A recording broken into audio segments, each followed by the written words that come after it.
after Osho, a foreigner to this country, used his cult to bus in thousands of homeless people to vote in his favor during a local election, the Federal Election Commission ruled that it did not violate federal election laws. Voter fraud is as old as voting itself, and voting machines have been designed to make fraud easier. After witnessing election irregularities associated with the 2020 U.S. presidential election, we decided to direct time and resources to Cartel del Sol links to U.S. and global election fraud. It is indisputable. Smartmatic Election Systems was created at the direction of now deceased Venezuelan dictator Hugo Chavez, and its source code, the basis of its operating system, developed jointly by Venezuela's Consejo Nacional Electoral and Smartmatic, was designed to allow election results to be altered without the knowledge of voters and the public.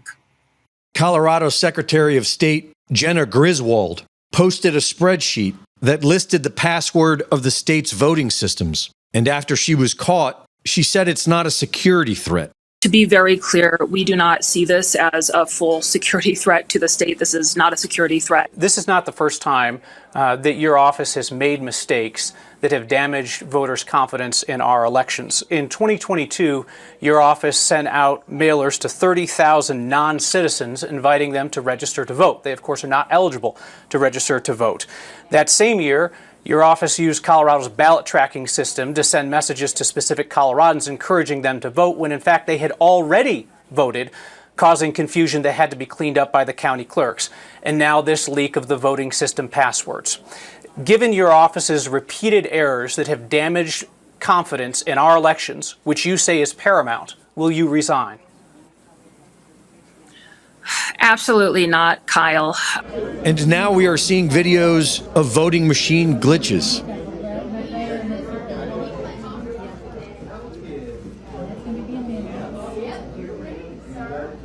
At this year's DEF CON conference in August, hackers found security gaps in voting equipment, but it hasn't been fixed. But voting machine fraud is old news. The new election fraud tool is non-citizen voters. Catholic Charities have not only been managing the illegal border crossings, they have been registering them to vote. Groups of non-citizens have been seen early voting with the help of NGO handlers. The Texas elections chief told poll workers to give ballots to people who show non-citizen IDs. And while the Supreme Court decided to allow Virginia to remove non-citizens from voter rolls, the poll workers are being instructed to submit a special form for them to vote, which will tie results up for another week after Election Day. Signed up to work this November 5th election poll here in the county that I live in Iowa. I wanted to see firsthand for myself if illegal immigrants are actually being allowed to vote. This is what we've been instructed. Even if they say that they're a U.S. citizen and I still question it, any of us question it, they still are allowed to vote. They will be given this. This is a provisional ballot. Basically what that means is you still get to vote. The voting stops at 8 o'clock. At 8 o'clock, however many of these provisional ballots that we have, those are accumulated and then they are all shoved in an envelope together, sealed, and then they go somewhere else.